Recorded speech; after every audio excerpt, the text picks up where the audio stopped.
the beginning, and you say your name so much better than I do, so Stephen, so go ahead and say your name. The name is Stephen Blum, but my friends call me Steve, so by all means, call me Steve. All right, Steve, that's perfect. During the, before we went on air, you were talking about where you're from. Give us an idea where you were raised. I was raised in a place called Pomona, California, which is in the San Gabriel Valley, part of LA County. It was kind of a wild time when I was growing up there in the 60s and early 70s. And I was a graduate of Pomona High School. And I cherish all the days I spent in Pomona because I learned so much and I got to meet so many wonderful people. And maybe the biggest benefit was when I came to Ventura County, I had discovered heaven on earth. And coming from a place like Pomona made me appreciate this county so much more. And do you still have connections, family in that area? Yeah, my mom still lives in Pomona. God bless her. In fact, today's her birthday.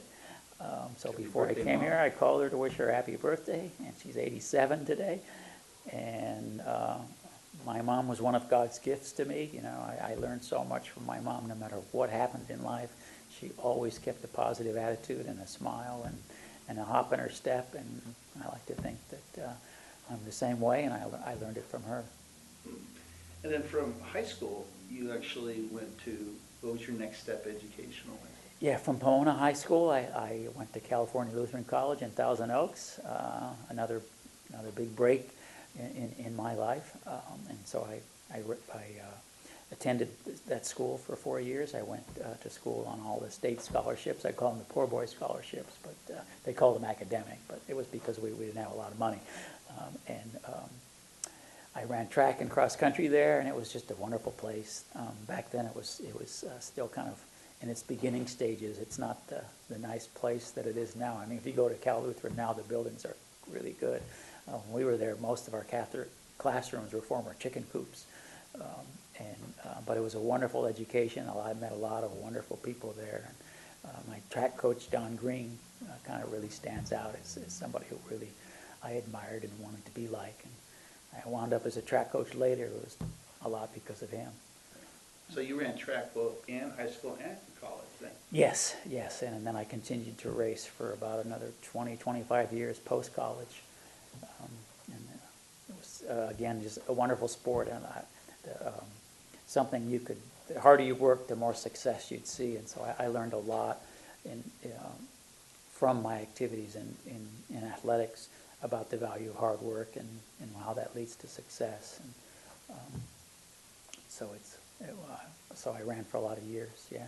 So you went to school of hard knocks and then athletics, but Yeah. did you declare a major right away? And you want to tell us what you Well, when I went to college, they said I had to have a major.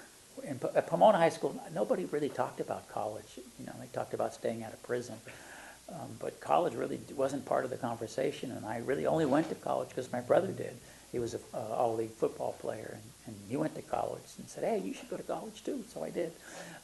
And then I got there, and they said, you should pick a major. And I looked at all the majors, and I go, history. That's the one I'll pick because that's the only subject I got A's in high school. So I wound up being a history major, and which led me to become a history teacher and a coach. My goodness. And then did you meet somebody special there while you were at Cal Lutheran, or when did you actually start a family? And I met that special person here in Ventura. Okay. She's a graduate of Cal Poly Pomona. So we got married in '81. Don't hold me to that. But it's been 32 years this summer. That much I remember. And we have a daughter that's 24 that just graduated from Cal State Channel Islands last May, who's looking for work. So if you know of anybody out there, anyway. You mentioned that just your work value. Did you learn that in track and going to school? What was your first official job? Is probably a good question. I started work when I was 11. Talk to us a little bit about that, and then we'll fast forward. I started delivering papers. Back then, kids delivered papers, and I lied and told them I was 12 because that's when you could start. But then I worked I did that for 2 years, and I worked as a gardener for about a year and a half, and then I worked in hospital labs for about a year and a half, and then When I was 18, they taught me how to draw blood. So I worked in hospitals, and I got to go all over the hospital. I did that for about 6 years, which was an education in itself, to being a young person working in hospitals and roaming throughout the hospital. I learned a lot from the lab technologists, the doctors, the patients. And that was a real, another stroke of luck. Getting to meet a whole bunch of smart people at such a young age was really cool.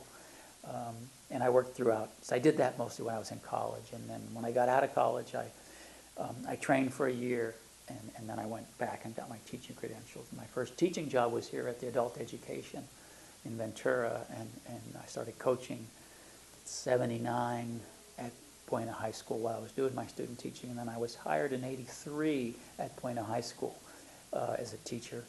I taught history for about 8 or 9 years, and I moved over to PE.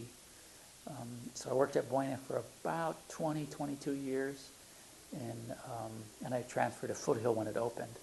It was kind of fun to start a new school. And then I went to law school at 46 and graduated at 50, passed the bar on the first shot. And then I became the teachers union president for the second time. So I did that for about 8 years. So now I'm retired from that last fall. And I practice a little bit of law on the side, and on the community college board. And I play golf whenever I get the chance, which is a lot more often now that I'm retired from my main job. Tell me a little bit about the coaching. I think that's so wonderful that as busy you are, you would donate times to coaching. Yeah. What was your incentive? Well, I stopped coaching in 2000, and coaching was so much fun. I started coaching because cross country and track had been so good to me. I wanted to give something back to the sport that had really been so instrumental in my life. Turns out it gave me more back than I gave it.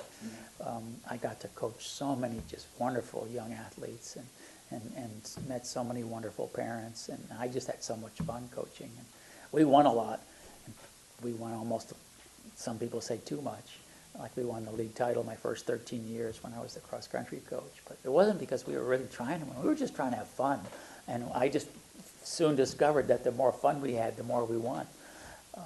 And it's a neat way to use sport to help young people become better people, to grow up. And so, I was never like someone's father. I always viewed my role as a coach as someone that would help parents raise their kids, and kind of be like that uncle that would just kind of offer advice here and there. Because when they're teenagers, they don't listen to their parents a lot. But so it was my chance to kind of help them in the process, like people had done for me when I was young. Now you've known a lot of people. Was there anybody in particular, or group of people that influenced you, that you became who you are? Yeah. My high school coach, Gene Abernathy, what a wonderful guy, and my college coach, Don Green. Who passed away about 15 years ago. And then people maybe that more people would be familiar with, other role models of mine, other than my Uncle Pep, who was a policeman's union, New York Police Union president, and just the nicest man you'd ever want to meet. Other people that I admired were guys like Johnny Wooden and Jerry West, because they were nice and kind, and they had success as a result of that. I got to have dinner one time with Johnny Wooden, and he was nicer than you thought, and you always thought he was nice. And so that was fun. He's a good guy to try to be like in life. I always felt you should take people that you really admire and try not to be like them, but to try to replicate some of their qualities, like Steve Prefontaine's competitiveness. That's a good trait to have. Not his drinking skills. That's true. That's true.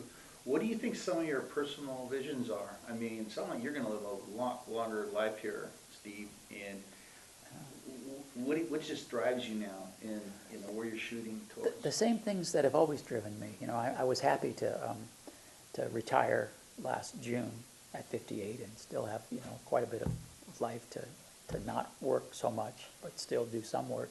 But what's always motivated me was to have fun and to help other people, and that if you did one, you'd have the other, and life is short, and we're all going to leave at some point in time. So enjoy your time on Earth, but work hard, you know, try to succeed and be a productive member of society and give more than you take.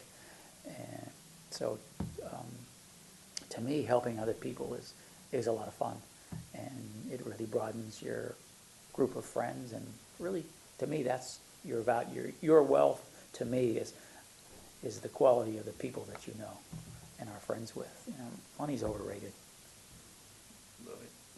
Did the same things that made you teach and coach and motivate you to get into the leadership position you are now?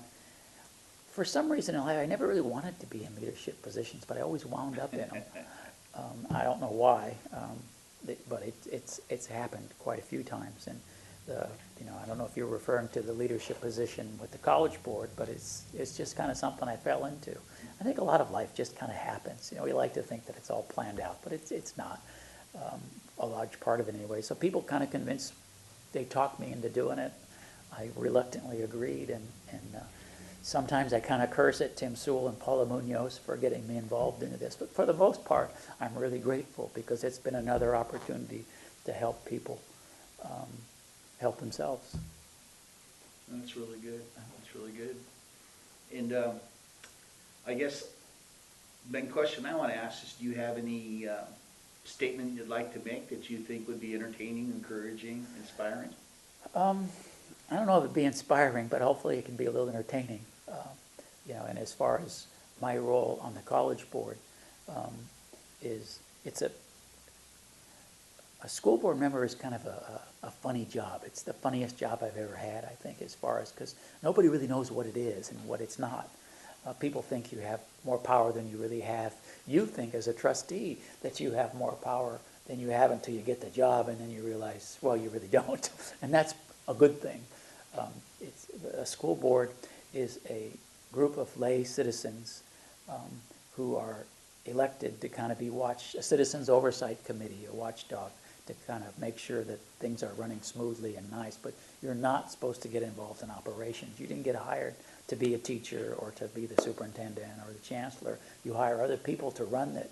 You're just the one that's the policy makers and, like I said, the oversight committee. And so people are always asking you things that you really can't do or shouldn't do. And that's part of what I think makes it fun, is explaining the real job.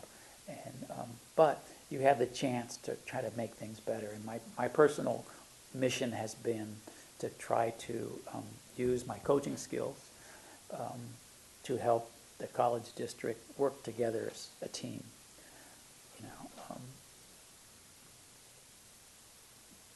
There are those that say that maybe it wasn't way back when. They used to kind of have an adversarial relationship. My friend Fred Alvarez, who wrote for the LA Times, called it a toxic culture. So I said, well, okay, since I'm going to do this, how can I help? And they said, hey, if you can help us build a team, that would be good. And it's over the course of the last 8 years, it's actually happened. So it's been really fun to watch. This group that didn't always work together now does, routinely. And so that's been kind of fun to watch. Amazing. I tell you what, you are so interesting. I could go on.